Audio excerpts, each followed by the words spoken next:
എടാ പുറത്താക്കാൻ ആൾക്കാർ നിന്നെ പുറത്താക്കാൻ പറഞ്ഞു, മാനേജ്മെന്റ് പുറത്താക്കാൻ എന്നോട് പറഞ്ഞില്ല. നീ അങ്ങോട്ട് പോക്കിട്ട് കാണിക്കണ്ടില്ലേ?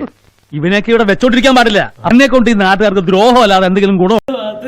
നീ കരച്ചിൽ നിർത്തും. നീ എന്താന്ന് എക്സ്പ്ലനേഷൻ കൊടുക്കാൻ ആൾക്കാർ പറയണം. നമുക്കെല്ലാം പറഞ്ഞു ഓരോ ഒത്തുതീർപ്പിനും ഞാൻ തയ്യാറല്ല. മാട്ടുപ്പെട്ടി മഹാദേവന് ഈ നാട്ടിലൊരു വിലയുണ്ട്.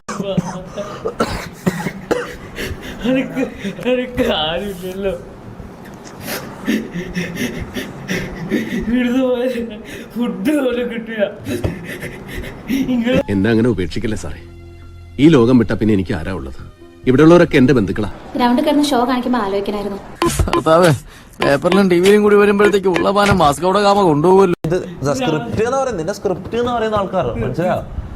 ഇത് വളരെ ചീപ്പ് വേലയായി പോയല്ലോ. അങ്ങനെ പത്ത് കാര്യമില്ല. എല്ലാരും കിക്ക് എന്നാ പറയുന്നത്. സ്റ്റിൽ നീ കരയുന്ന കേട്ടോ ആൾക്കാർ കിക്ക് എന്നാ പറയുന്നത്, നിന്നെ പുറത്താക്കുന്ന പറയുന്നത്. ഞാൻ എന്ത് ചെയ്യാനാ? ഞാൻ ഇവിടെ ചാറ്റ് പറയുന്നതിന്റെ അപ്പുറം എനിക്കൊന്നും ചെയ്യാൻ കഴിയില്ല അമ്മോ. പാവം അയാൾ കരഞ്ഞുകൊണ്ടാ പോകുന്നത്. അവൻ കരയണം, എന്നാലേ അവനൊക്കെ പഠിക്കൂ. സാമാന്യ ബോധം എന്നൊരു കാര്യം ഉണ്ടോ തനിക്ക്? ആരെങ്കിലും ചെയ്യുന്ന പണിയാണോ താനും ചെയ്തിട്ടിരിക്കുന്നത്? കോമഡിക്ക് വേണ്ടി ചെയ്തതാണ്. ഇത് നീ ആക്ട് ചെയ്യുന്നതാണോ നമുക്ക് സംശയം. ഞാനാ തെറ്റിയത്. എപ്പോഴത്തെ പോലെ ഞാനൊരു തമാശ ഉദ്ദേശിച്ചുള്ളൂ.